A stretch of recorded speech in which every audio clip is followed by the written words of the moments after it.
Good afternoon and welcome.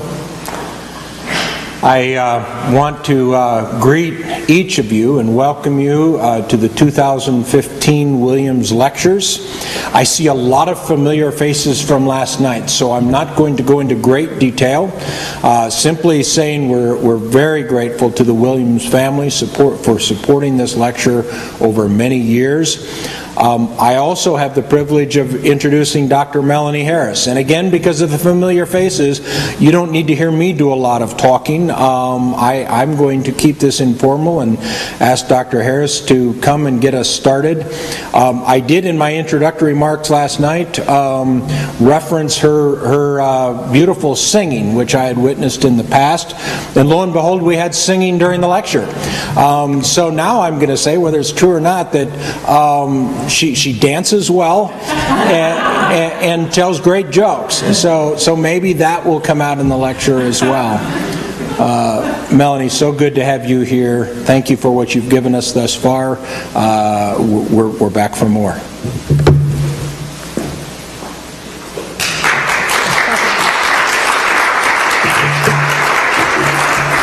Thank you so much. Thank you to President Rundell and to MTSO. Wonderful, wonderful space for theological education, to Leah and Sarah and so many, April and so many of who created a really welcoming space for me to be here. So thank you to Dr. Zimmerman and Dr. Bridgman and many professors who I've met here who are doing the hard work of justice in theological education at a really, really crucial time. And I appreciate you all taking that work and that calling very, very seriously. It's been a wonderful pleasure to be here. I've just enjoyed wonderful lunch conversation at a fabulous restaurant down the way, which is very popular apparently for the MTSO community. I do want to thank you all so much for this invitation, and it's a gift to have been with you all on last night. On last night, for those of you who were not here, I just want to give you a snippet of where we have been in conversation. The conversation began with African American environmental religious history and an introduction to eco-womanism. I do know that womanism and feminist thought are taught here at MTSO, and so I'm grateful for the knowledge that you already have. And today we will actually dig a little deeper into thinking about the connections between eco-womanism and interfaith dialogue. Interfaith dialogue is probably a deep, deep part of womanist thought in many different ways than people imagine. So we're going to talk about that today. Let me also thank, before I move forward, the Williams family, and certainly to lift up that legacy of theological scholarship and leadership with you all. It is a gift indeed to be able to have families and organizations and people who sow deep seeds so that the work of theological education can continue. So thank you. We'll begin with a different meditation on this day. I often lead my students through a 2-minute meditation, just a moment to settle in and to be quiet. And I want to invite us to enjoy that kind of meditation today as we begin. So come to a very comfortable place in your own way, in your own body. You can close your eyes or you can leave your eyes open. But just take 2 minutes. Your gift and your awareness, your only job is to breathe.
Thank you. Womanist is inherently interfaith. The contours and depth of the definition and dialogue about the various theological perspectives, historical life, and experiences, religious beliefs, and ethical mores of women of African descent necessitate an interfaith mode of engagement. Black women and their belief systems essentially are not monotheistic, nor are they necessarily always the same. Contrary to the fantastic hegemonic imagination and other essentialist myths, African and African American or black women's identities and religious identities are sacredly diverse. According to third wave womanist approaches that includes attention to interdisciplinary methods, analysis of intersections between gender, globalization, and peace building, and an inter-religious landscape, women of African descent embody a variety of religiosities, ethical worldviews, and political ideologies that create a beautiful array of complex subjectivity, different ways of living in community with the earth. One word that describes the sense of agency and choice that womanists have actually begun in their conversation of self-naming and embracing their religious identity or spirituality is the term life system. Life system is a term that comes out of the work of Layli Mapiron, who uses this term to be inclusive of a variety of religious, indigenous, faith traditions, as well as mystical and metaphysical belief systems. She writes that the use of the term helps to distinguish religion from spirituality. An important distinction to make for womanists in that one refers to a cultural organized framework, religion, and the other acknowledges relationship with the divine realm, spirituality. Both are important, Mapiron explains. She is said to say, in quote, "Historically, religion has been the province of institutionalized structures, while spirituality as such has been the province of mysticism and metaphysics. Yet the two are connected in many, many different ways that again require new language." This new term, life system, is important in that it offers a model of womanist genius and agency to produce new language that, quote-unquote, fits us in the same way and in the same spirit that Alice Walker actually coined the term womanist, separate and apart from feminist. And in the same vein, we see the creation of new language and new words coming out of the work of Katie G. Cannon and Jacqueline Grant and Dolores Williams, womanist scholars who have created a new God talk, a new theology, one that is multivocal and has a deep, deep resonance with a variety of different African and African American religious experiences.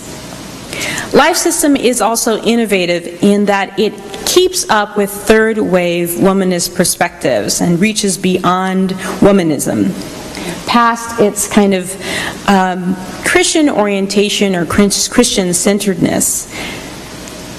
It allows for Hinduism, Judaism, Buddhism, Christianity, Islam, Baha'i, all forms of indigenous religious tradition, Native American religious traditions, Aboriginal traditions to actually be in conversation with each other in a way that requires and honors all of these systems, places the systems on equal footing with each other. This slide here will actually note the three kind of frameworks that come out of third wave womanism. A focus on interdisciplinary thought and sharing of methods and approaches, a focus on intersections and global links, and a focus on interreligious. For those of you who are familiar with womanism, you know that already there are actually 4 generations or waves of womanist thought. The first wave really beginning with the confessional wave, those who actually worked oftentimes at Union and ITC and in their theological education begin to ask questions about women's church leadership roles, asking questions about sexism and how patriarchy might in fact be woven through the very Christian tradition in which they were called to serve. These women began by writing and by talking and by gathering with other women to talk about how they in themselves could embody the divine in the very churches in which they felt these kinds of challenges. The confessional generation was really the first generation of womanist thinkers. The second generation came after that to really begin to flesh out some of the methods and some of the approaches of how one does womanist thought, how one thinks through things in womanist ways, how does one marry theory and praxis. And the third wave is a new wave that begins to take up questions about intersectionality, so taking up questions more deeply about sexuality, taking up questions more deeply about Platonist dualisms, taking up questions around social justice issues such as ecology and environmental justice. The conversation around earth justice opens up womanism in a new way.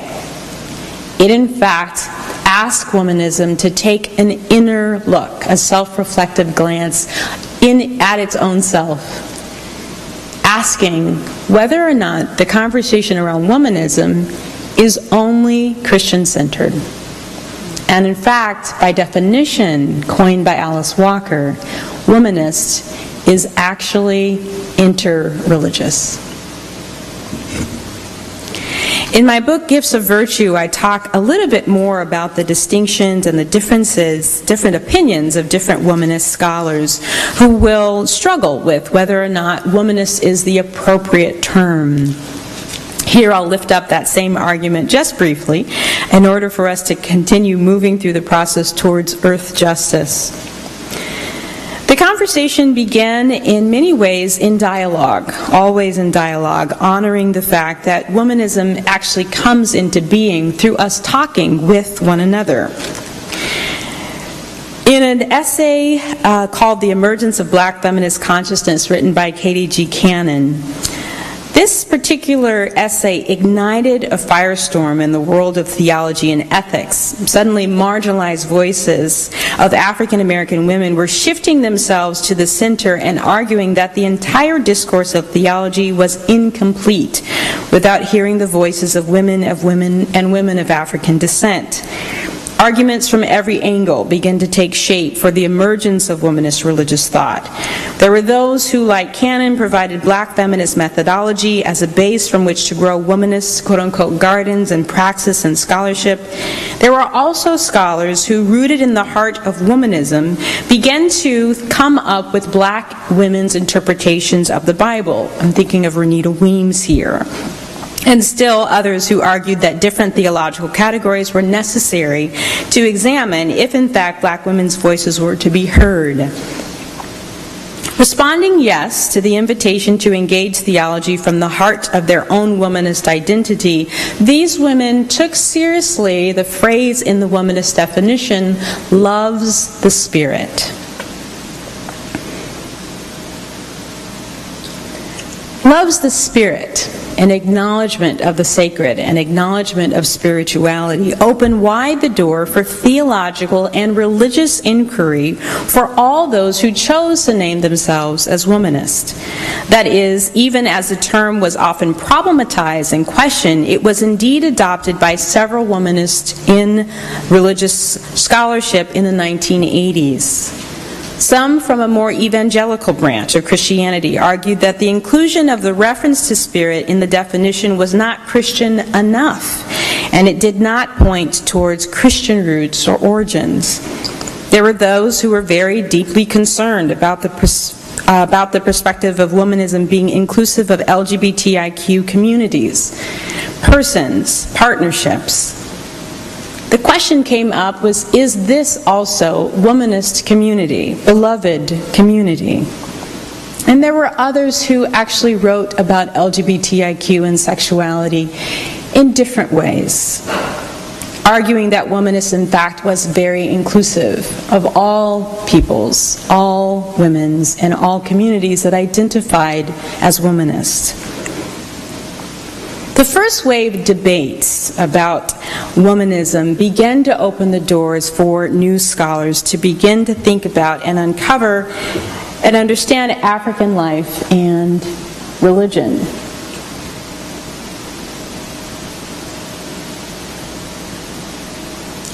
Here we see some of the womanist roots of some of the first thinkers of womanist thought, what we might consider the confessional wave.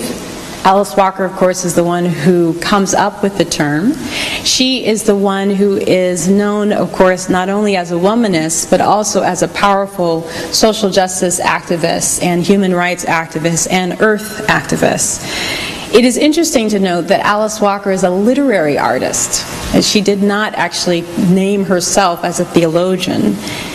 And there is something very, very important to note about the fact that her literary method, her way of writing, was actually taken up by Katie Cannon and others to suggest that there was automatically, by definition, an interdisciplinary conversation happening between black women's literature and religion.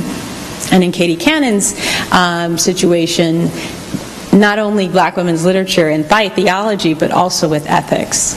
So those of you who are familiar with Katie Cannon's work know that she uses a lot of black women's literature, Zora Neale Hurston's work, in order to begin to mine particular values that she sees being lived out in faith communities. The use of literature as a base, the use of black women's writings about their own experiences becomes crucial then as a part of the method of doing black womanist theology and ethics. Dolores Williams, Jacqueline Grant, Renita Weems are other womanists who are part of that confessional generation.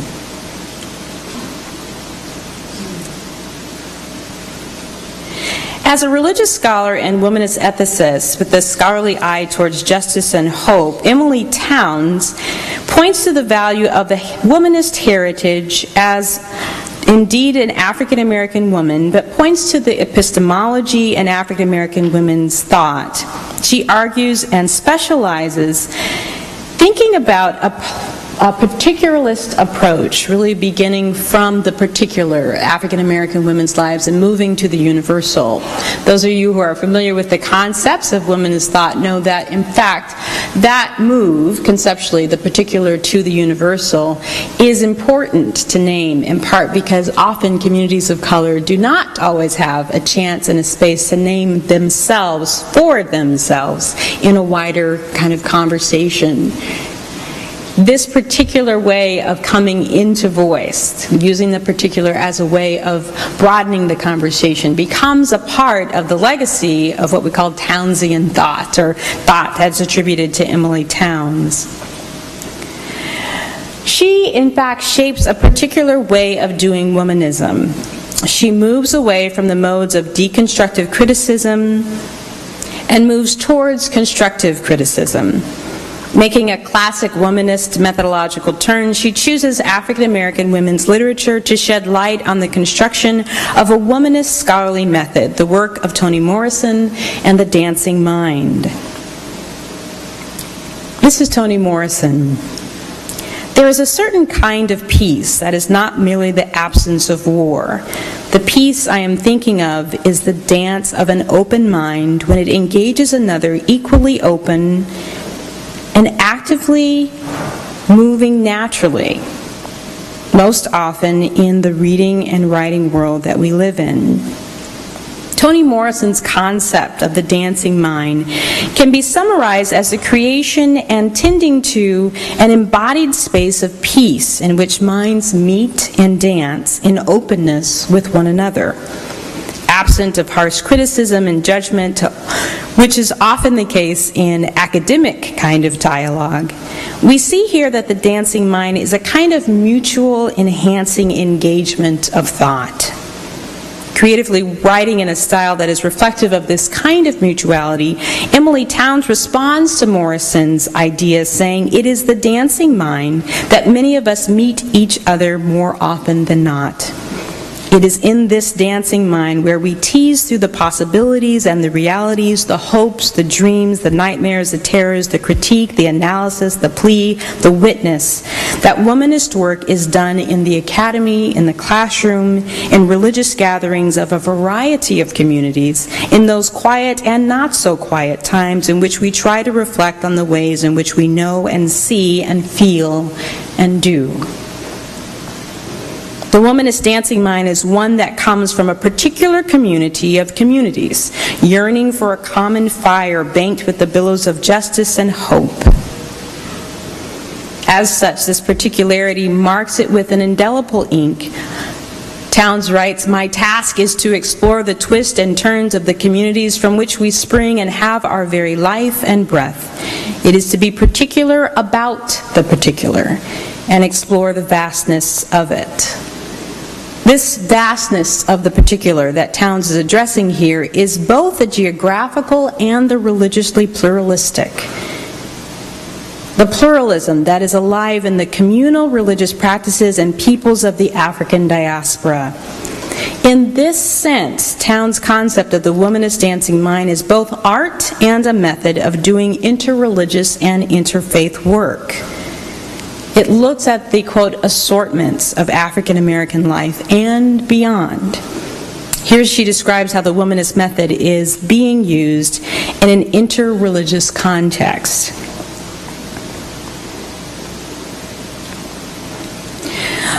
The womanist dancing mind, the one that weaves in and out of Africa, the Caribbean, the Brazil, the United States, South, North, East, and West, the Christian, the Jewish, the Muslim, the Condomblé, the Santeria, the Vodun, the Native American, the caste of color, the sexuality, the sexual orientation, the socioeconomic class, the age, the body, the image, the environment, the pedagogies, the academy has before it an enormous communal task. One in which we are trying to understand the assortments of African American life. Here before you is an image of an African American slave quilt.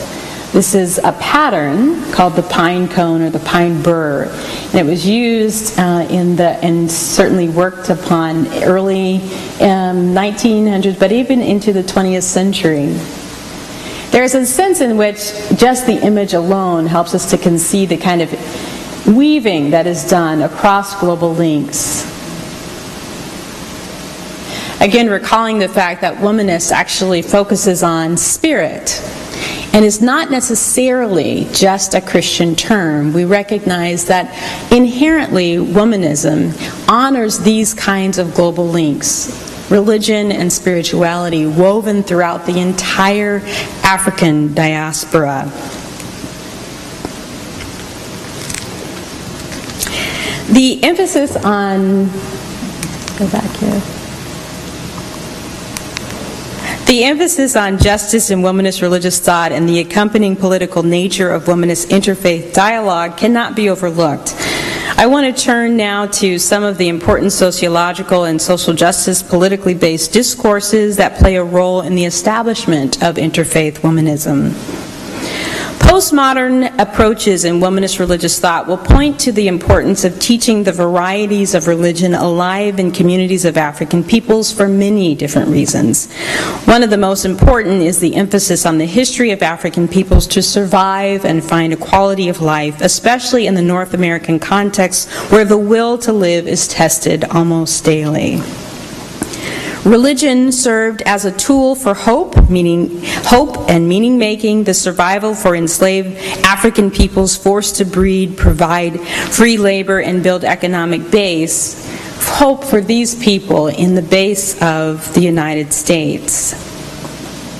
Taking a historical look just beyond the discourse that illuminates the rich history and practice of African indigenous religious traditions, Egyptian Coptic Christianity, the history of Islam on the continent of Africa, the debates between sociologists Melville Herskowitz and Franklin Frazier provide an important interdisciplinary entry into the dialogue of interfaith womanism.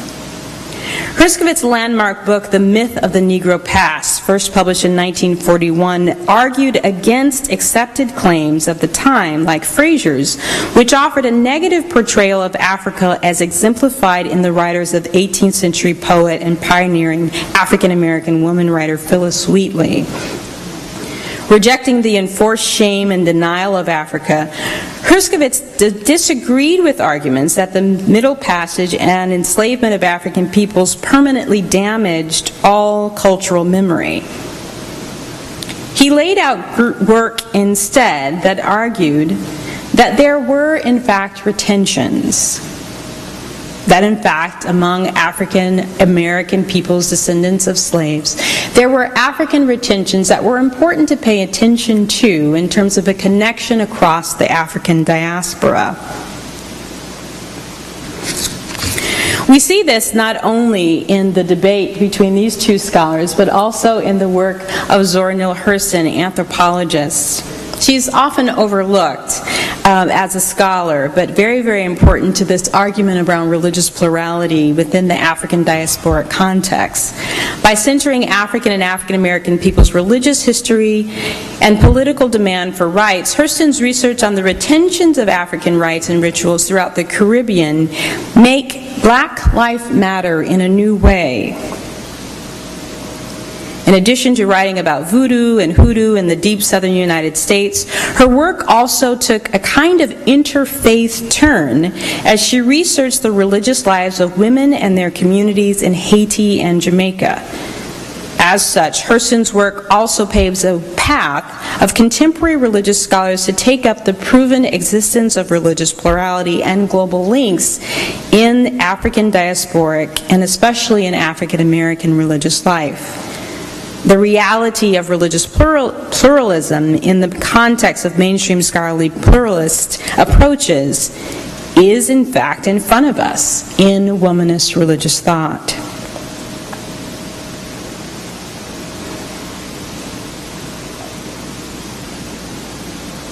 I want to take a moment just to go back here and to zero in on Zora Neale Hurston. Many of you all know that it was the work of Zora Neale Hurston that inspired Alice Walker in many, many different ways. Zora Neale Hurston is really understood as a kind of pioneering womanist in the sense that it was Zora Neale Hurston's name that Alice Walker came across as Alice Walker was thinking about writing stories about these kinds of African retentions. It was the fact upon hearing a story from her own family system and her own that she wanted to write about and reflect upon, that she began to ask questions about what if such and such a character used voodoo as a way, as a religious rite to process what they had been going through or the trauma that they had been experiencing. In all of her research on voodoo and thinking through her own Christian family, there was actually very little that she could find, but she came across a footnote of Zora Neale Hurston's work, and that footnote, of course, led to the discovery of multiple volumes that Zora Neale Hurston had written, many, many books, and her story as a woman and as really a kind of mother of Black women's literature. Zora Neale Hurston, of course, since that time has actually been lifted up and celebrated in many, many different ways, but it is still the gift and the challenge of religious scholars to go back and look at the anthropological methods that she, in fact, used, participant, observer, etc., and in order to do the work of looking at religious pluralism in African and African American religious life. So here again we have a model of these kind of aspects of third wave womanism, this model not only being one of interdisciplinary methods, but also of interreligious dialogue.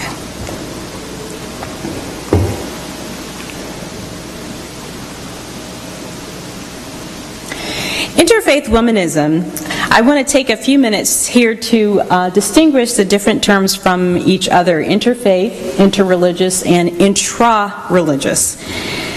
Interfaith and interreligious womanism acknowledge a rich diversity of religious orientations, life systems, and spiritualities practiced by women of African descent and others who apply womanist teaching or womanist approaches. In keeping with the third wave kind of way of doing womanist work, I do want to focus on at least the first three, and we can have some dialogue as to how they actually may be working with and for each other. I'll point out that these are the art pieces that you all see in front of you are of Charles Bibbs. This one is called Guardian Angel.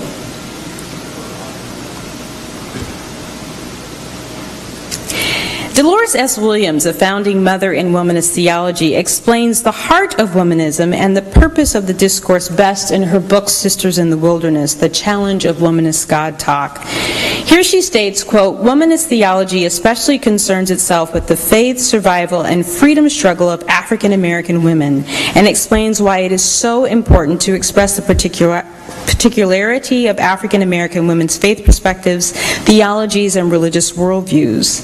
The reason for this is in part because these perspectives are too often overlooked or underappreciated by normative religious discourse.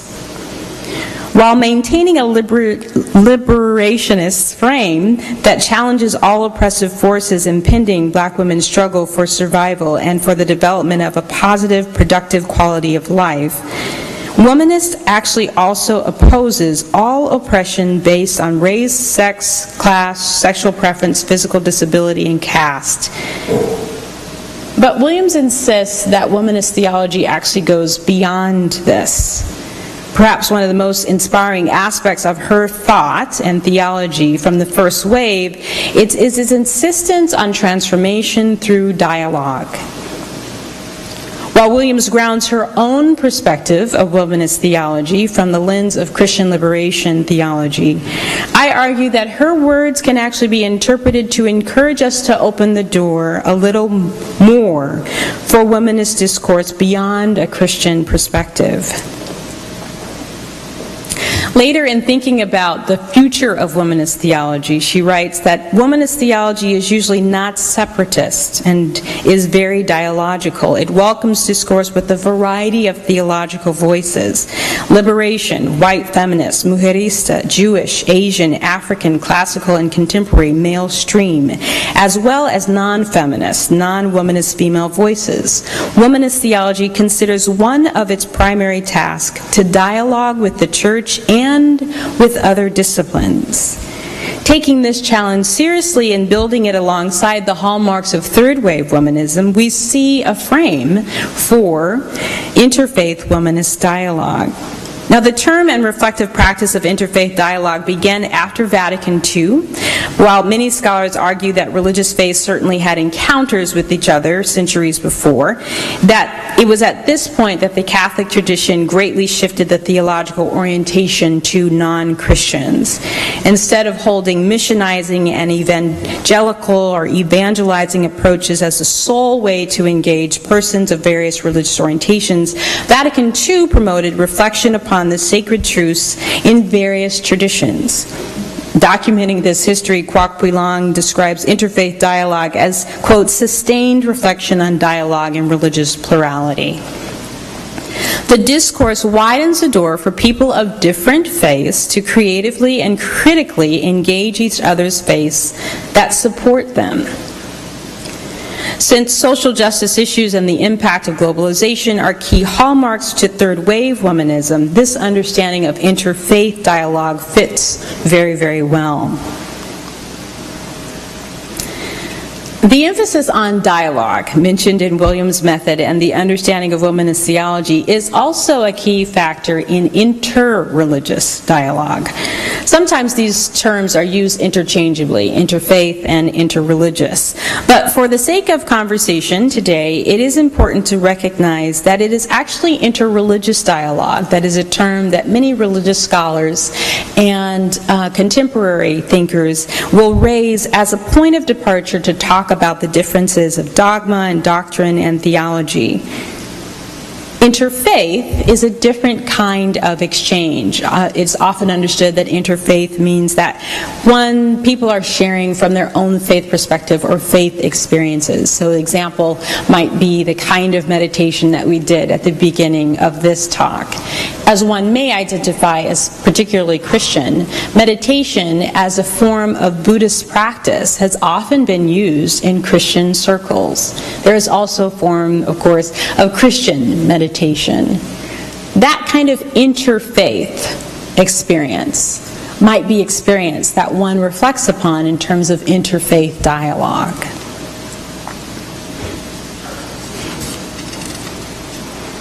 As previously discussed, shared racial, ethnic, or cultural identities such as the peoples of African descent share across the diaspora can have a deep impact on interreligious dialogue, in that a shared history of defending one's humanity in a context that is controlled by white supremacy or British or European colonialism can serve as an important link that connects peoples of a variety of religious traditions. Depending on the setting, these connections can at times transcend religious differences for the sake of people thinking together and finding answers to global, social, and ecological problems. One example of this was a gathering that I attended in Ghana, West Africa, in July of 2012. A conference entitled the African and African Diasporan Women in Religion and Theology Conference was hosted by African feminist theologian Mercy Oduyuye. The focus of the conference was to find practical solutions, theological sources, and methods that would help end violence against African-descended women and girls. Participants came from a variety of African cultures and religious traditions, including Islam, Christianity, and several African indigenous religious traditions. In large and small group discussion, there was a genuine sense of interfaith community. It was developed in part because there was an emphasis on finding a solution to an ethical problem. At one point, I recall a woman leader and teacher in Islam having conversation with a Christian participant who posed a question about the value of women's bodies in religion.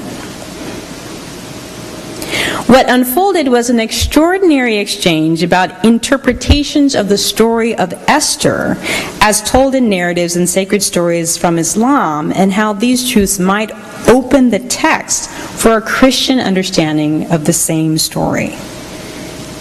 While these discussions did not involve critical comparison of language, source and literature, analysis, doctrinal differences, the interreligious dialogue that occurred was central to sharing religious viewpoints of how to create and sometimes rediscover women-affirming narratives from religious texts and interreligious readings of those texts. So it's important to name here the importance of this kind of interreligious dialogue, in that it is the case that Paul Knitter and John Cobb and many, many people, of course, have written about the important impact that this can have, as one may actually identify in their own home religious traditions. So in that case, it may be a religious tradition of Christianity. But by being in conversation with Buddhists or being in conversation with Muslims about the sacred text and the interpretation of their sacred text, it may actually cause the Christian to think more deeply about their own tradition. So often the fear that many people have in terms of interreligious or interfaith dialogue is that they will be converted to a different religion. Conversion is actually not the point of interfaith dialogue or interreligious dialogue. The point is to learn and to be with and in, to dance, essentially, with each other's thought. The kind of deepening that can happen into one's own religious home is possible in part by being in conversation, deep conversation, with someone from a different home. I want to turn now to intra-womanist dialogue. As more and more millennials describe themselves as spiritual but not religious, scholars, religious practitioners, and faith leaders have begun to ask questions regarding the context in which this generation has learned about religion. Globalization, quick and easy access to information about sacred truths held by peoples and religious communities all over the planet, and a rise in an interest that many millennials have in social action are some of the factors that scholars believe in influence over their own ethical decision-making has something to do with religious identity. At the same time, it has also been observed that millennials, or as well as the generation just before, see the world of religion as a cornucopia of choices, and religion itself as a place of agency and self-naming. That is, many find their own voice, their own agency, their ability to choose to be an identity marker. They can embrace multiple religious belongings, or they can become just one. From a womanist perspective, this is not surprising, considering the impact that the history of the Black church and African American religious life has had on the agency, inspiring empowerment of African and African American women communities, the civil rights movement, for example, the eradication of mass incarceration, the ecological movement. There are more acceptable more spaces that accept the right to choose one's religion and practice spirituality in these communities, more than one might think. Intra-Religious Womanist spirituality examines ways in which many women of African descent combine aspects of a variety of religions to shape a spiritual path that empowers them to overcome oppressions, name themselves, and create wholeness for their own lives while imagining wholeness for the entire Earth community. Similar to the articulation of intra-religious by Panikkar, this form of religious practice relies heavily on self-reflection regarding various religious experiences, theological shifts and transformations that occur as a result of encountering more than one religion simultaneously. This inner dialogue that occurs in intra-reflection can be seen as another aspect of the womanist directive dialogue. Similar to the ways in which a 19th century Shaker Eldridge woman, Rebecca Jackson, called upon her trusted inner wisdom and inner voice, the spirit within, to guide her through the terrors of losing her credibility as a preacher woman in her denomination, Methodism, and being forced to make a risky decision to leave her church home and family in order to resist patriarchy, so too does intra-religious dialogue take on the sacred understanding of the divine voice within.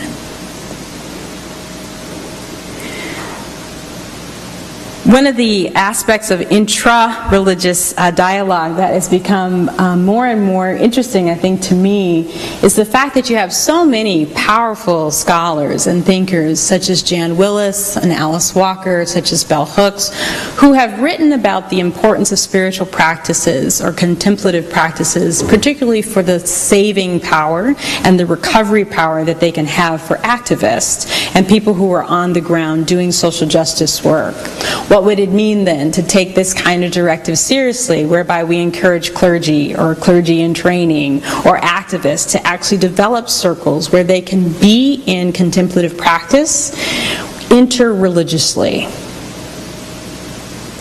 What kind of health and sustainability can come out of the creation of those kinds of circles, whereby one might encounter Jesus or the Holy Spirit, but one might actually encounter the Buddha and the ancestors of Buddhism? If there is intra-religious understanding, then it would be okay to use that kind of space to empower the work of justice. Celebrating the work of first-wave womanist religious scholars and building upon the methodologies articulated by the second wave, one of the primary hallmarks of third-wave womanist scholarship is the expansion of comparative religious and interreligious dialogue, featuring the religiously pluralistic perspectives embodied by women of African descent. Interfaith Womanism acknowledges a rich diversity of religious orientations, life systems, and spiritualities practiced by women of African descent or others who identify as womanists or applying womanist method or teaching in their classroom.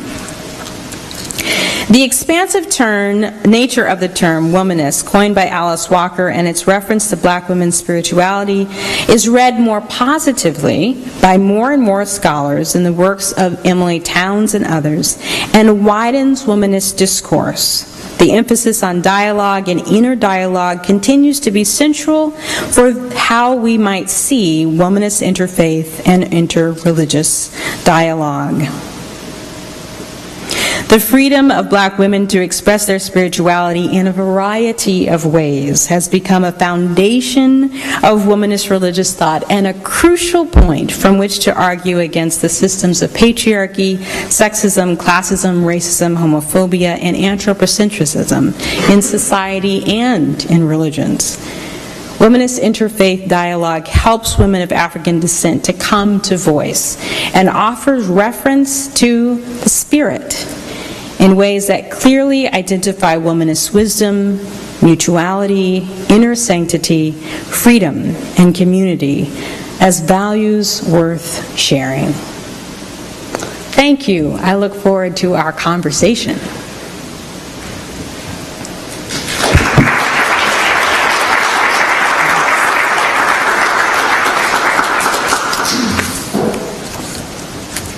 Are there questions this afternoon? Thank you all so much for your presence here. I know in just a few minutes the 2 o'clock classes will begin, and so I definitely want to honor that. But we have just about 8 or so minutes before the 2 o'clock hour. Are there questions that people have or thoughts that you'd like to share at this time? Thanks. Thank you very much. We have specializations and concentrations here from an interreligious context, and just when we think we know quite a bit about these kinds of things, you come and tell us a lot of things we didn't know about, or at least I didn't know about. So I appreciate the breadth of knowledge and informing us about things that many of us don't know much about. Early on, you mentioned that, I think you said evangelical Christians had said the word spirit isn't enough, it's not Christian enough. It got me to thinking, oftentimes in interfaith or interreligious contexts, although there's a variety of religious identities, there's really a fairly narrow band of ideology, so it's progressives talking together. And so they share much more than they don't share in a way. Muslims and Christians might be very different in one way, but they're there because they're very similar in their ideas of justice and other things. So I'm wondering, in these kinds of initiatives, do you see the same kind of narrow band? When you talk about evangelical Christians being involved, it got me thinking, across these different religious groups, is there a wider participation than just what I would call progressives of various It's a great question. Thank you so much. Thank you. I'm going to ask Shannon to help me get to the website of Green Faith, because I think Green Faith, which is an interfaith coalition for the environment, has actually begun doing a lot of this work and trying to identify how do we enlarge the space where ideologies are actually much different. Because I think you're right. There is a sense in which a lot of times the people who come to interfaith dialogue or interreligious dialogue are already politically on the same page. The urgency of climate change, and I think that the urgency of earth justice right now is really placing a space at the table for many of us, and particularly for evangelical Christians. So much of the environmental movement right now is actually being led from evangelical Christian churches. And so Green Faith and other organizations like this are actually thinking through how do we shift our own discourse, our way of talking, so that we can actually talk across lines. There is a sense in which I think just the kind of bipartisan nature, that's a collective, unfortunately, I think a collective echo in our ears all of the time politically in the United States, oftentimes is a kind of cultural acceptance that it's okay to not talk to each other, that we'll figure out another way. But I do think that more and and more of what we're seeing, in part because of the urgency of climate change, the urgency of social justice, the urgency of racial justice, is that more and more, for example, in Texas right now, you have a number of evangelical Christian groups coming to talk about race, wherein many times in those kinds of spaces, the theology has been, basically you read Galatians and God is no respecter of persons and there's no other, conversation needed, except for the fact that racism exists, right? So there's a sense in which I think that evangelical Christian communities are actually beginning to do some more critical work, and I think because of the urgency of the times that we're living in. So that is to say, I think that there's hope. I think that there's a lot of hope, but it does require religious leaders, particularly those who know about theological differences and know how the ideological kind of touch points that may be different. Those touch points become really important as spaces for dialogue. I think a lot of times we get turned off by those charged spaces, but actually those particular spaces can actually have a lot of energy if they're facilitated well. And so religious leaders, particularly those who are studying theology and interreligious and interfaith dialogue, we're the ones, who are equipped to actually be in that conversation at that particular moment so as to keep everyone at the table. Thanks. Let me just say a little bit about Green Faith. Green Faith, in fact, is an interfaith coalition for the environment, and Green Faith has been around for several years now. It's led by Reverend Fletcher Harper, the executive director, but a tremendous board, a board of people from all different faith communities and religious leaders from all different faith communities. They're beginning initiatives now to begin working and partnering with seminaries such as MTSO, hopefully, and other seminaries, Drew and Union, to begin to think through how do we actually equip our young theological minds, how do we equip our young religious leaders to be able to take an earth justice understanding into the congregations that they serve.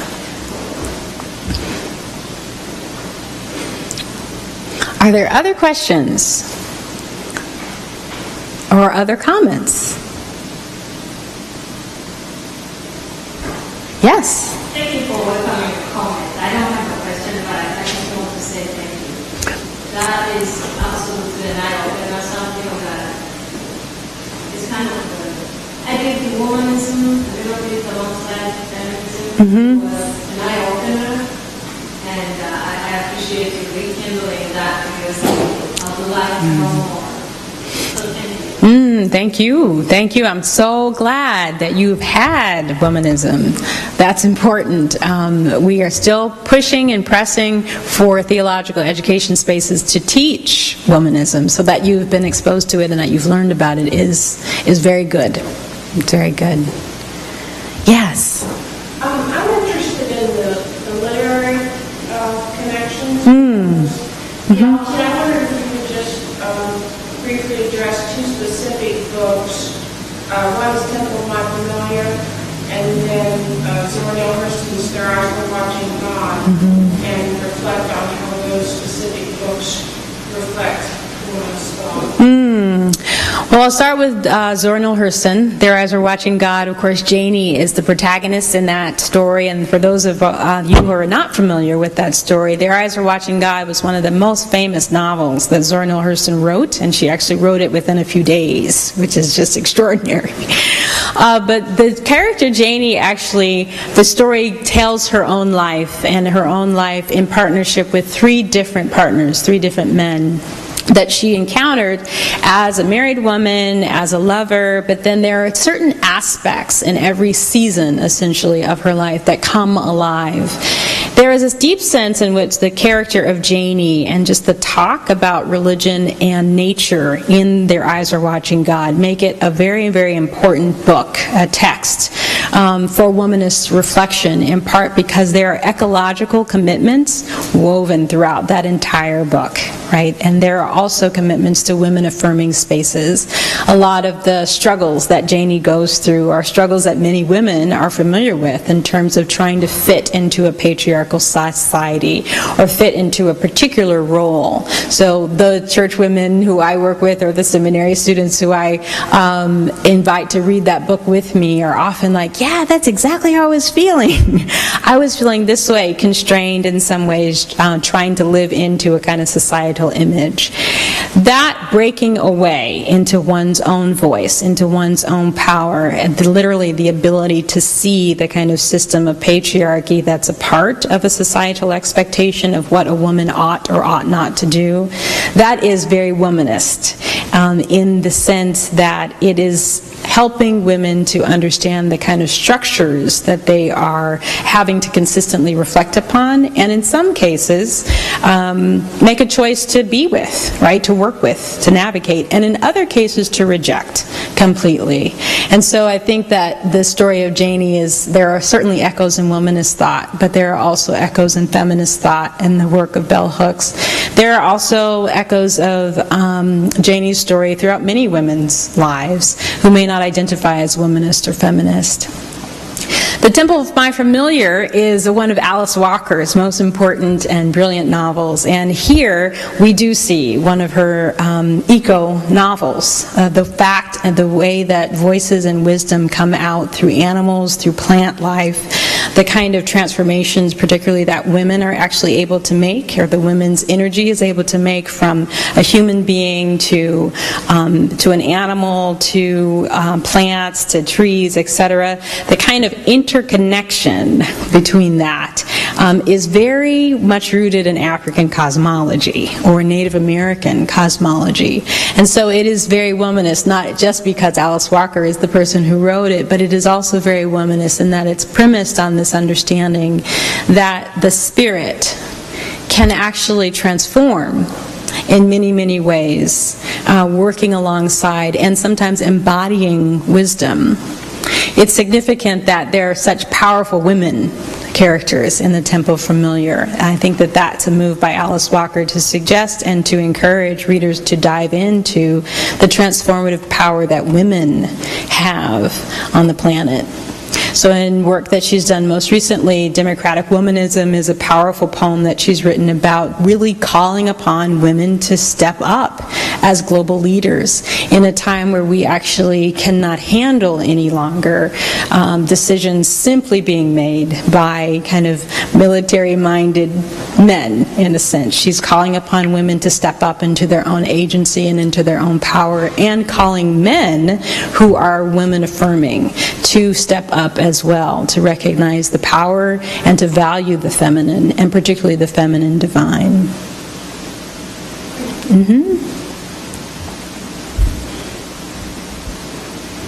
Yes, thank you. I'm just curious if you have yourself participated in one of these circles that you described. What came from that for you? Sure. I have participated in and grown up in a lot of women's circles, so that's been a special gift. I think when we think about womanism itself is a kind of very large circle. Womanist communities sometimes name themselves in churches, for example, and in faith communities. So in some instances, those have been spaces in which I've been a part of women's circles, whereby conversation is everything from this to what are you cooking, how do I get my kids to school on time, everything.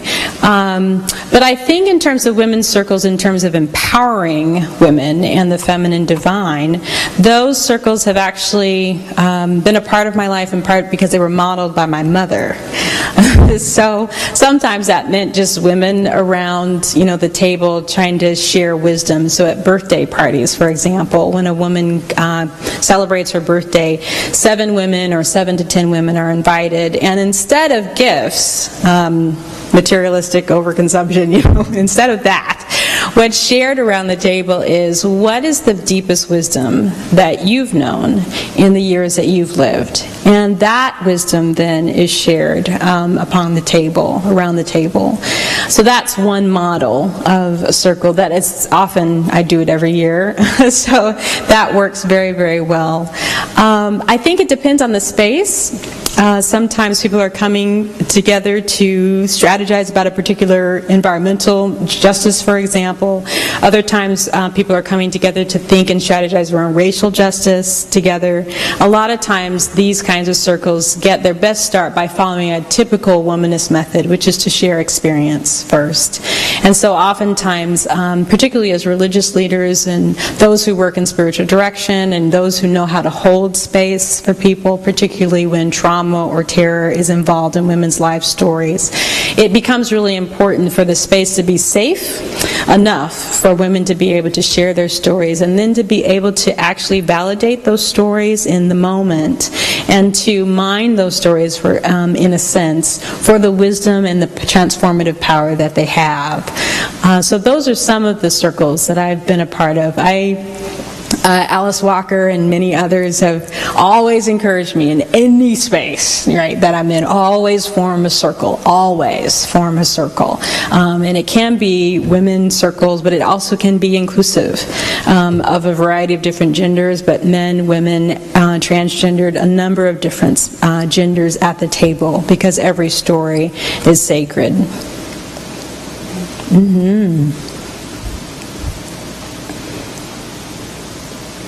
Other questions? Yes?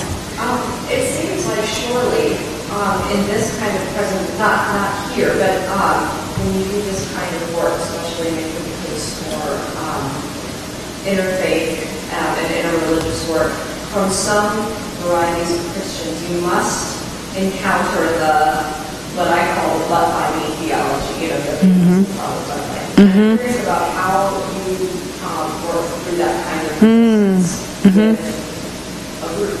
That's a great question.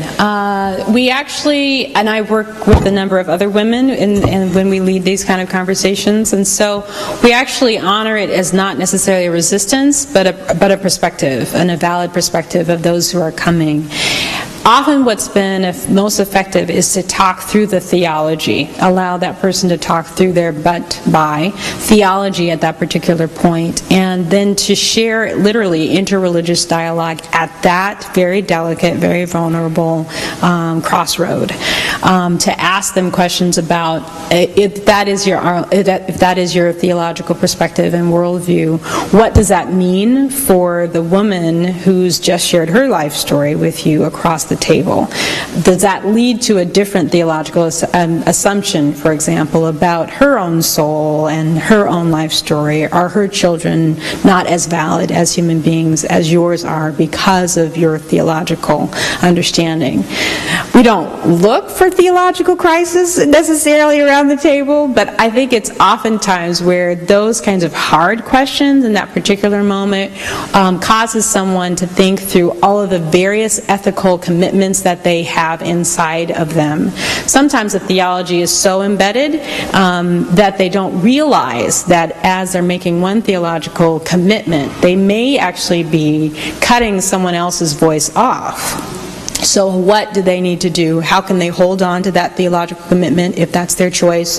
Or how do they reframe that theological commitment, at least to be open? And so what I've often found is most people maintain their own theological commitment. They do believe that Jesus Christ is the way, the only way. But they are actually able to name a kind of comparative interreligious theology based on that premise. That is to say, they don't necessarily have to take on these kinds of understandings of interreligious or intra-religious, but they do need to name their theology, right? And that's what we often encourage. And sometimes I think that can be a deep gift because it helps people to deepen. And even in that sense, I know in my experience of seeing that and experiencing that, it actually does deepen their own faith in terms of, as a Christian, this is what I believe. And I learned it because I was in conversation with a Buddhist. right? Someone who is not like me. So even in the model of that, there is this kind of, just an illustration of the fact that interreligious dialogue is effective. Yes, thank you. Are there other questions or comments? Good. Well, let me thank you all so much for being here today, and thank you again for those who were here last night and this afternoon. I certainly want to give thanks to President Rundell and to the entire community of MTSO. Thank you for having me.